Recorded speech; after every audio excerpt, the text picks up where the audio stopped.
Kalau selamatkah Indonesia dengan sistem bernegara hari ini? Tadi udah mulai banyak prediksi dan saya jujur aja ngeri-ngeri sedap tuh pada ramalannya ya. Tes 1 2 3. Assalamualaikum warahmatullahi wabarakatuh. Keras. Jadi judulnya Selamatkah Indonesia dengan sistem bernegara hari ini ya.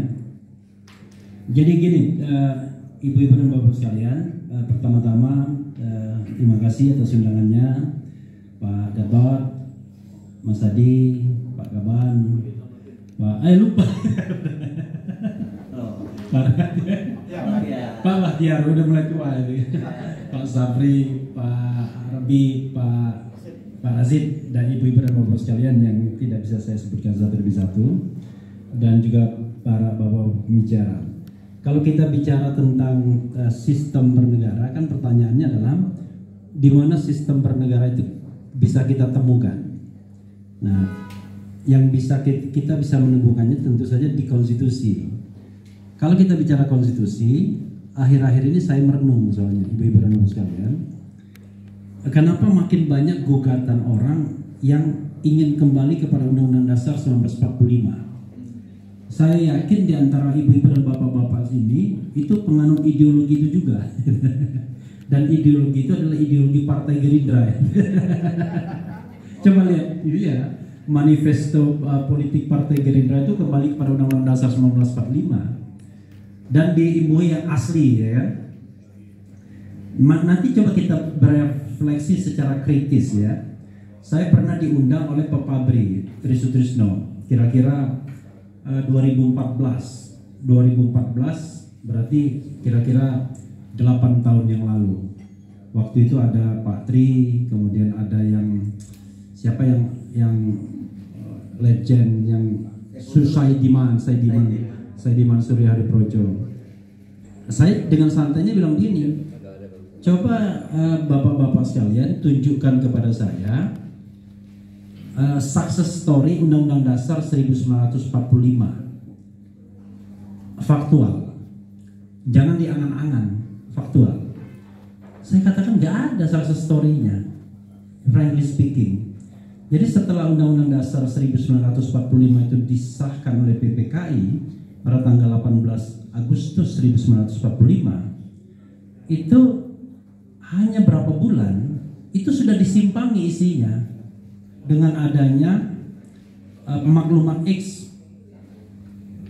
wakil presiden yang mendorong pembentukan partai-partai politik dan Indonesia jadi parlementer.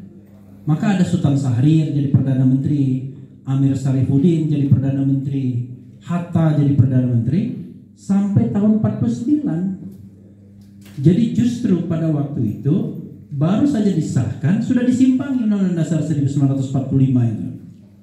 Jadi kita tidak bisa melihat periode 45-49 sebagai periode berlakunya Undang-Undang Dasar 1945 yang katakanlah yang benar, karena sistem pemerintahnya jadi parlementer. Kemudian ketika kita diakui kedaulatan setelah KMB, Konferensi Meja Bundar tahun 49, sistem kita kan Republik Indonesia Serikat, nggak pakai Undang-Undang Dasar 1945 RIS, tapi dengan mosi integral Syahrir. Setahun kemudian Nasir ya. Kemudian 1 tahun kemudian kita menjadi negara kesatuan kembali dan kita memakai UUDS, Undang-Undang Dasar sementara. Nah, barulah pada 5 Juli 59 kita pakai Undang-Undang Dasar 1945 lagi. Tapi langsung yang ada adalah kekuasaan otoritarianistik Orde Lama, Bung Karno. Dan itu proven, kan memang kajian ilmiah kan. Jadi bahkan Pak Mahfud sendiri bilang itu kekuasaan otoriter misalnya. Tahun 1966, 65 dulu lah, pemberontakan G13 PKI. Memang ada demokratisasi tapi hanya bertahan sampai 1971 saja. Jadi 65, 71 ya kira-kira 6 tahun bertahan demokrasi itu.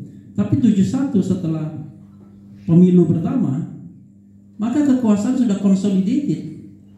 Golkar sudah menjadi partai yang dominan dengan topangan ABRI pada waktu itu. Jadi kata Bang Said Didu tadi, tidak ada dulu dari partai politik yang masuk BPK dan lain sebagainya. Iya benar, karena semua ABRI, semua ABRI ya. BPK, ketua BPK ABRI ya kan, gubernur, bupati, wali kota ABRI, menteri ABRI. Jadi kekuasaan yang otoritarianistik, dan kita termasuk orang yang merasakan bagaimana tidak enaknya Orde Baru. Saya kira insya Allah setelah kejadian seperti ini, misalnya diskusi, ditangkap kita kalau zaman Orde Baru, kira-kira begitu kan. Maka saya katakan nggak enak Orde Baru, tetap saja. Nah, sekarang ketika kita di era reformasi ini, ya paling tidak ini sejarah demokrasi kita yang paling panjang. Sudah dari tahun 98 sampai sekarang 22 ya, berarti 24 tahun. Nah ini pengalaman demokrasi kita yang paling panjang. Maka kita bisa dikatakan di bawah Undang-Undang Dasar 1945 yang sudah di amandemen, inilah demokrasi kita yang paling panjang. Karena sebelumnya kan 50, 59 demokrasi liberal kan 9 tahun. Cuma masalahnya memang kok demokrasi kita tidak consolidated, tidak terjadi konsolidasi demokrasi. Demokrasi di sini katakanlah otoritarianisme, di sini failed state. Kemudian demokrasi substantif, demokrasi partisipatif. Nah, kita kan baru demokrasi prosedural. Cuma yang jadi masalah adalah problemnya adalah regresif. Makin lama makin OTG, otoriter tanpa gejala, kira-kira begitu kan. Makin lama OTG. Salah satunya adalah penguasaan eksekutif terhadap cabang kekuasaan lainnya. Padahal kita berasumsi bahwa setelah perubahan konstitusi itu Indonesia itu more check and balances. Tapi nggak terjadi ternyata, ya kan? Nah pertanyaannya adalah salahnya di konstitusi atau salahnya di undang-undang produk dari konstitusi tersebut, atau salahnya di implementasi kekuasaan politik sehari-hari. Saya tidak ingin memblame bahwa salahnya semua di konstitusi, tapi pasti ada konstitusi menyumbang. Nanti kita cek kesalahannya di mana. Di undang-undang juga iya, tapi implementasi dari undang-undang dasar dan undang-undang itu juga iya, menyumbang juga. Mari kita cek satu-satu. Misalnya begini, kita pakai teori judicial review. Jadi kelemahan Undang-Undang Dasar 1945 yang dikritik zaman dulu oleh kritikus ahli hukum tata negara, ahli politik adalah tidak ada instrumen judicial review. Jadi kalau undang-undang itu otoriter, undang-undang itu seperti undang-undang paket 5 undang-undang politik zaman dulu, ada undang-undang pemilu, undang-undang susduk, undang-undang parpol, undang-undang referendum, sama satu lagi undang-undang tentang ormas. 5 paket undang-undang politik itu kan otoriter pada waktu itu dianggap. Misalnya partai hanya 3, kemudian floating mass dan lain sebagainya, mengubah konstitusi harus dengan referendum dan lain sebagainya, yang membuat tidak mungkin lagi. Nah, dulu tidak mungkin mengubahnya, mereviewnya, karena tidak ada kekuasaan yang bisa mereviewnya kecuali DPR itu sendiri. Padahal DPR dikuasai oleh single majority, kan Golkar, dengan topangan ABRI, karena ada fraksi ABRI. Maka tidak mungkin pada waktu itu melakukan review terhadap produk-produk yang otoritarianistik. Zaman reformasi dikenalkan namanya Mahkamah Konstitusi. Kita punya kesempatan untuk men-challenge undang-undang yang kita anggap otoriter, enggak benar, tidak demokratis dan lain sebagainya. At the first place agak berhasil, ya kan? Awal-awal dulu kan agak berhasil kan? Ketika misalnya Pak Jimli memimpin, to some extent Pak Mahfud memimpin, kita bisa membatalkan produk undang-undang yang dinilai tidak partisipatif, tidak demokratis dan lain sebagainya. Sebagai contoh misalnya, saya pernah melakukan judicial review terhadap yang namanya unregistered voters, jadi pemilih yang tidak terdaftar. Saya challenge ke Mahkamah Konstitusi atas nama warga negara dan berhasil. 2 hari sebelum Pilpres tahun 2009, tepatnya tanggal 6 Juli, saya berhasil memenangkan gugatan judicial review agar unregistered voters, mereka yang tidak terdaftar, bisa memilih dengan memperlihatkan KTP dan paspor. Ada beberapa perjuangan lain, misalnya DAR Nur dan lain sebagainya, soal hak pilih ex PKI dan lain sebagainya. Kita bicara demokrasinya ya, karena mereka adalah ex sesungguhnya. Nah, banyak yang berhasil, termasuk juga misalnya membatalkan produk undang-undang terorisme yang tiba-tiba diperlakukan begitu saja dengan peristiwa bom Bali yang tidak sesuai dengan kaidah hukum. Berhasil. Tetapi sama seperti lembaga-lembaga demokrasi lainnya di era reformasi ini, perkembangannya kok bukan makin pro demokrasi, tapi makin regresif. Nah, ini yang jadi persoalan. KPK yang tadinya punya harapan tiba-tiba sekarang mulai mandul. KY yang tadinya punya harapan sudah dimandulkan dari awal. DPD mandul dari sejak lahir, kira-kira begitu ya. Sampai ketuanya bingung gitu ya, teriak ke sana kemari. Kemudian MK yang tadinya penuh harapan, sekarang kita hopeless melihat MK. Presidential threshold yang sudah jelas-jelas saja nggak benar begitu, dan tidak ada pakar hukum tata negara yang mengatakan presidential threshold itu benar untuk konteks saat ini. Itu saja nggak dikabulkan. Kemudian KPK menjadi objek angket. Banyak lagi peristiwa-peristiwa atau putusan-putusan MK, kalau dia bersinggungan dengan kekuasaan, maka yang menang adalah kekuasaan. Nah, Omnibus Law misalnya, Undang-Undang Minerba misalnya, banyak sekali yang seperti itu. Pertanyaan saya, apa yang salah ya? Maka saya katakan, ada juga konstitusi menyumbang kesalahan itu. Dia kurang rigid dalam hal rekrutmen orang-orang yang akan menjadi size lembaga-lembaga demokrasi ini. Misalnya KPK itu bahkan sama sekali tidak disebut di konstitusi kita. Orang mengatakan ini kan ad hoc commission. Iya, tapi di Thailand KPK-nya itu KPK yang dimasukkan di konstitusi, jadi nggak bisa diganggu dia sebagai constitutional organ. Kalau sekarang KPK itu bisa diancam. Awas kalau kamu macam-macam kita bubarin, bisa begitu. Karena membubarkan KPK itu mudah sekali, tinggal kesepakatan di DPR bubar KPK. Karena itu untuk tidak bubar maka Anda harus mau dong berkoordinasi dengan kita, kan kira-kira begitu. Termasuk anggaran dan lain sebagainya. Oke. Lalu kalau kita kaitkan dengan MK misalnya, apa yang salah dengan MK? Mungkinkah kita kekurangan negarawan? Orang-orang yang memang independen? Enggak. Yang kurang dari MK itu adalah rekrutmennya, tidak menghasilkan orang-orang yang terbaik, kredibel. Nah, jadi agak sombong sedikit boleh nggak? Boleh. Jadi gara-gara disuruh, ini pengalaman pribadi saya, gara-gara disuruh seorang teman saya di MK untuk nyalon sebagai hakim konstitusi, nyalonlah saya. Walaupun saya udah bilang, nggak mungkin saya menang kalau nyalon melalui DPR. Nyalon melalui presiden, sudah pasti yang nggak akan dipilih, ya kan? Walaupun misalnya kita bisa nomor 1 dari sisi seleksinya, maka pilihannya ada the only choice hanya ke DPR. Itu 2019 Januari Februari. Ada 4 panelisnya, ada profesor, ada doktor, 4 panelis yang membantu Komisi 3 melakukan fit and proper test. Alhamdulillah, menurut bocoran nomor 1 saya mengalahkan 2 incumbent hakim konstitusi yang salah satunya menjadi wakil ketua MK saat ini. Tapi begitu Refli Harun nomor 1, pemilihan ditunda 1 bulan kemudian.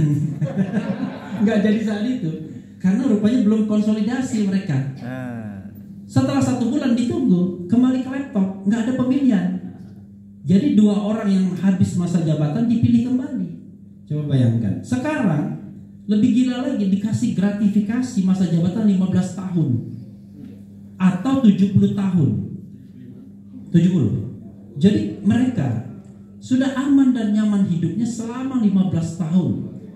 Jadi teman saya Saldi Isra yang harusnya pensiun bulan April 2022 tadi itu nggak jadi pensiun, akan melanjutkan masa jabatan 10 tahun lagi free gratis. Kira-kira dengan seperti itu, bisa nggak kita berharap Mahkamah Konstitusi yang melawan, yang independen, yang kredibel? Jadi karena yang mereka pikirkan, kita harus kuasai Mahkamah Konstitusi. Bila perlu, majelis hakim ini saja yang selama-lamanya menyidangkan hasil pemilu. Kira-kira begitu kan? Maka Pilpres 2024 nanti dengan majelis hakim yang sama, kira-kira walaupun bisa membuktikan bahwa ada kecurangan dan kekurangan, itu tidak akan berubah, ya kan?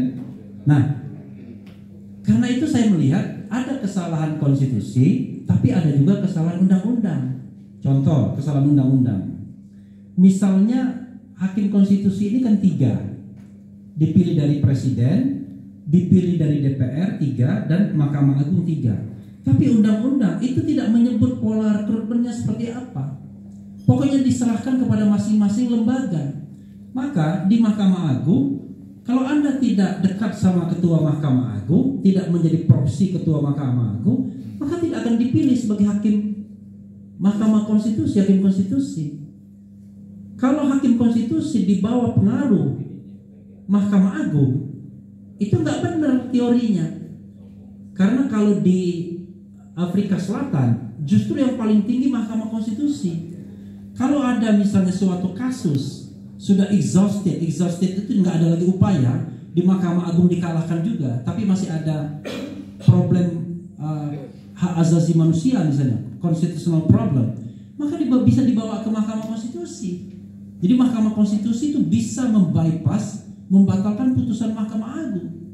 Kalau kita kan masih sejajar, tetapi hakim-hakim konstitusinya di bawah pengaruh Mahkamah Agung yang 3 itu minimal. Bagaimana dengan DPR? DPR juga tidak punya pola, terserah dia saja. Kadang-kadang dia rekrut panel ahli pura-pura, ya kan? Kadang-kadang dia seperti terbuka, tapi the last, ya Pak Bahtiar udah tahu kelakuan teman-temannya dulu, yang dulu dan sekarang, ya kan? Jadi kalau kita makin independen, makin kredibel, makin punya kualitas, insya Allah nggak akan terpilih. Kira-kira begitu, iya kan? Pasti gagal, karena mereka akan memilih orang-orang yang bisa koordinatif, dan itu seluruh lembaga-lembaga begitu, KPU, kemudian Komnas HAM, Komnas Perempuan, KPI dan lain sebagainya. Nah, pertanyaannya adalah lembaga demokrasinya benar, tapi rekrutmennya parah. Kenapa rekrutmennya parah? Rata-rata rekrutmennya itu bergantung kepada DPR semua. Sementara DPR produk pemilu yang cacat, pemilu yang kurang dan curang. Alhamdulillah dari 575 anggota DPR, jangan-jangan 580 yang curang gitu kan. Jangan-jangan ya. Jangan-jangan ya, biar ada menghindari delik ya. Iya. Saya kan nggak bilang pasti jangan-jangan ya, Atau kan? iya. Nah, karena itulah menurut saya harus hati-hati kita mencari panacea dari sistem bernegara kita, ya kan? Pertama, Undang-Undang Dasar 45 not proven menjadi undang-undang dasar yang solid bagi demokrasi. Saya katakan nggak ada buktinya, belum pernah ada buktinya. Bahkan Undang-Undang Dasar 45 produk yang asli itu menghasilkan 2 rezim otoriter Orde Lama dan Orde Baru. Menghasilkan 2 presiden yang jatuh karena impeach, yaitu Bung Karno tahun 1967 dan Abdurrahman Wahid tahun 2001, ya kan? Nah, Undang-Undang Dasar yang baru ini memang belum pernah berhasil mengimpeach. Ya, menghasilkan Jokowi tadi ya. Nah, keberhasilannya. dia menghasilkan Presiden Jokowi. Makanya ada lagu, nanti kita dengar lagu, ya kan? Jadi terima kasih Mr. Jokowi, 10 tahun zonder prestasi. Alhamdulillah. Loh, lagu kan boleh, kan? Kan persepsi, ya kan? Saya bilang loh kok zonder prestasi, gara-gara Rocky Gerung. Awalnya saya bilang 10 tahun sungguh berarti itu maksudnya bisa positif bisa negatif kan, jadi netral. Kata Rocky Gerung, ngapain kita berterima kasih, ganti. Udah saya ganti, nggak datang dia waktu rekaman. Jadi nanti kita dengarkan ganti presiden. Karena itu menurut saya hati-hati kami ini ketika kita menawarkan panacea. jangan sampai Panacea yang kita tawarkan justru regresif dan tidak ada basis akademik dan basis sejarahnya. Kembali ke Undang-Undang Dasar 45 dan lain sebagainya. Wah, ini nanti kita akan ada musyawarah mufakat dipilih oleh MPR. Gak pernah ada pemilihan di MPR itu. Ya Pak Bahtiar, mana ada pemilihan di MPR orang calon tunggal melulu? Iya kan? Nah, karena itu, ya kan? Karena itu, kalau kita bicara tentang Panacea, ya kan? Maka Panacea tersebut kita harus lihat Panacea yang paling tidak, ya mungkin kita bisa kombinasikan. Makanya saya bilang di masyarakat ada 3 golongan yang saya ingin hargai semua, yaitu ingin kembali ke Undang-Undang Dasar 1945. Itu satu kelompok yang tidak bisa kita nafikan karena banyak orang berpikir begitu. Ya, yang kedua kelompok yang pro status quo. Pro status quo, dia tidak mau berubah lagi karena dianggap konstitusi yang saat ini itu sudah cukup, tetapi praktek ketatanegaraannya yang belum mengikuti ini, atau orang yang berpikir bahwa konstitusi yang ada saat ini perlu disempurnakan. Nah, saya terus terang saja tetap memilih bahwa konstitusi sekarang perlu disempurnakan dengan beberapa instrumen penyempurnaan. Nah, saya dan teman-teman itu dulu pernah misalnya membuat instrumen penyempurnaan itu apa? Contoh ya, kalau kita tidak ada calon independen misalnya, calon perseorangan, masukkan calon perseorangan di situ. Bagaimana memperkuat sistem lembaga perwakilan kita agar kalau DPD ini hadir, maka dia cuma bukan aksesoris dari lembaga perwakilan misalnya.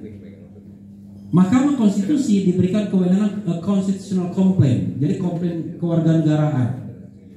Lalu pemilu misalnya, kita harus lihat apakah perlu di tingkat konstitusi pemilu ini digabung atau dipisah dan lain sebagainya. Karena ini kan jadi permainan terus menerus. Nah, karena itu saya hanya mengajak, marilah kita merenungkan kembali apa Panacea bernegara kita. Apakah kembali kepada Undang-Undang Dasar 1945? Apakah status quo seperti sekarang ini dengan perbaikan di tingkat implementasi termasuk undang-undang?